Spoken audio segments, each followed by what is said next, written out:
One of the really cool things that we had found with Ambition was when we were looking at the productivity quadrants, which compare activity score to objective score, is that you can go in there and you can see, based on the quadrant and the position in the quadrant, who's performing and who's not. And let me actually pull it up just to give you a good idea on that. So in this case, without going into too much, without shaming too many people, so now this is just looking at the current month right now. But on here, you have the ability of showing outliers. And here you can actually see as people progress, so the further the right they are, the more they're doing during the day. And the higher up they are is the more they're getting out of it. So if somebody is further right, I don't want to click on it to show you who it is, but you could. But basically, these are people that are they're getting after it. They're both very active, so they're working the higher funnel metrics, and that's leading to results. So that's why those two scores exist. These people right here are working the system, and it's working for them. Yep.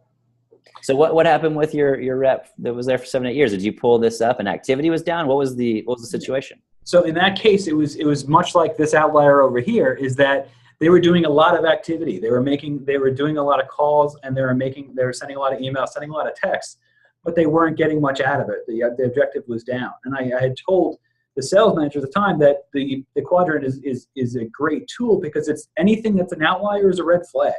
And anything has an explanation on there. And if you have somebody like he did, where it's somebody that was doing a lot of work but not getting a lot out of it, it's saying, right, well, whatever they're doing in their approach may not be optimal. Maybe you should listen to some of the call recordings that we have for them, or maybe you should take a look at some of the emails they were sending out. And what it ended up being was that rep was sending out a lot of mass mail. And because they were sending out a lot of mass mail, it was augmenting their score, and that they were getting a high amount of points because they were sending so many emails that it was kind of offsetting their objective score. Not personalized. Yeah, not because it was not personalized. They're not getting a lot of read rates. They weren't getting a lot of feedback from it.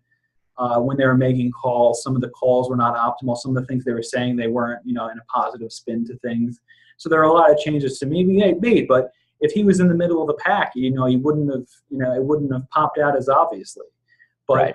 A tool like this really shines lights on those individuals, and it allows the sales manager, instead of having to, equally, give his focus to, a team of 100 people, he can pick out the people that really need him and work on them first to try to get them back on track and get them back to moving. And a tool like this is great.